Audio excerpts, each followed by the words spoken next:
Well, I think there's a big misunderstanding on the part of President Trump because he thinks all Kurds are terrorists and he is trying to defend the Kurds.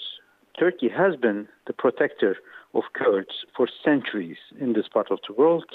When Saddam Hussein was gassing them to death, it was Turkey that took them in. And today we have millions of Kurdish citizens ourselves and other millions of Kurds who have found safe havens in Turkey. So he is not to be worried about that, but he should consider what the U.S. has done in Iraq and Syria, in Middle East and other parts of the world. And it's his right to withdraw his soldiers. We respect that decision. But we are going to make a differentiation among Kurds who have chosen to become terrorists and those who are peaceful and who are producing. How would you make that differentiation on the battlefield? Well, those who walk around with a gun, with a rifle and killing people left and right are terrorists. Right. So when Erdogan comes out and says that we will not make concessions to the U.S. on Kurdish fighters in Syria, it's not very clear how they can possibly differentiate on the basis of someone yielding a gun and someone not. Well, as I said, we have been living in this part of the world for thousands of years, and we have come to an understanding of making this differentiation. Much easier compared to Mr. Trump, who is 5,000 kilometers away from Syria and who's trying to understand the local dynamics where we've been living here. And any threat of terrorism has potential to take our lives away, not his. So we have to be very careful. We will not tolerate any kind of terrorism, be it Kurdish terrorism or Arabic terrorism or Christian terrorism or any other type of terrorism. And we will eliminate terror without any discrimination.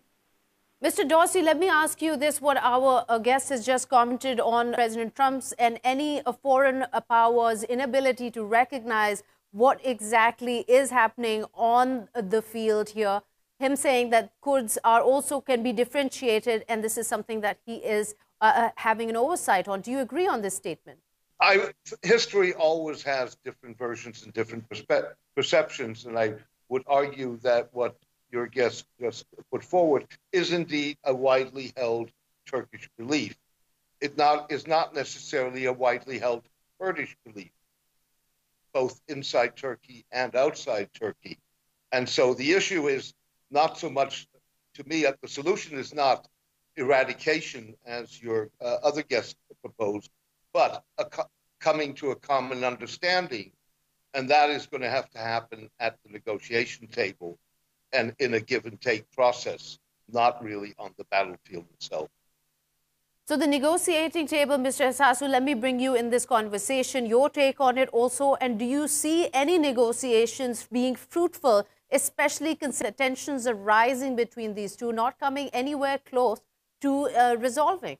And they are saying that we have been asking for the leadership of the PKK and the YPG for years and years through the Interpol and through the intelligence agencies. So the Turks are not asking for something new or something developed newly in Syria.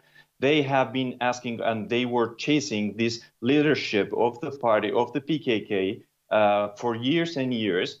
And that's very well known. And the U.S. is counting the PKK as a terror organization. But when these people came into Syria and they changed their brand, they suddenly become friends of the U.S. That's what Turkey is criticizing. And actually, they are in as a journalist, I'm meeting with the Kurdish political representatives of the Syrian people here in Turkey. The Turkish government has been meeting them for the last 1 week, and they are trying to understand their needs and their complaints because the Kurds from Syria are not happy with YPG either.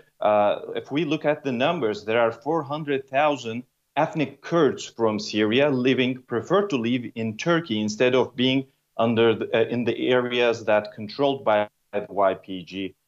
So that's a great sign. And there are Kurds from Syria who migrated to northern Iraq, and they are living under the protection of Masoud Barzani's KDP. in the Kurdish region of Iraq. And they can't go back to Syria either because they are all threatened by the YPG, which claims to be the protector of the Kurdish people. But the Kurds are harmed before the Turkish government in this case. So differentiation between the bad and good, the people who became members of the PKK or the YPG or whatever name they have in specific areas, they're not the people that Turkey looks after.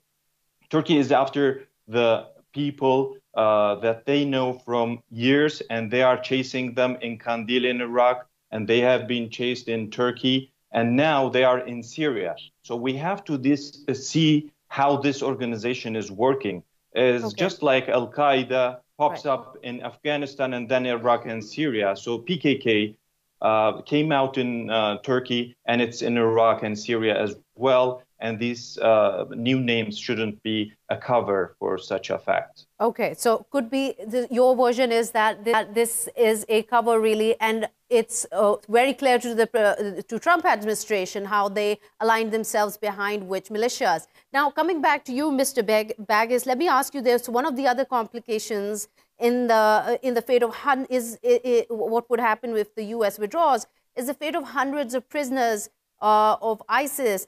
Fighters who are being held in Syria. Now, the U.S. doesn't want these prisoners to be released, obviously, but what would happen, in your point of view, if they withdraw rapidly, as Trump had said they would, from the region? First of all, let me mention that I agree with the previous speaker.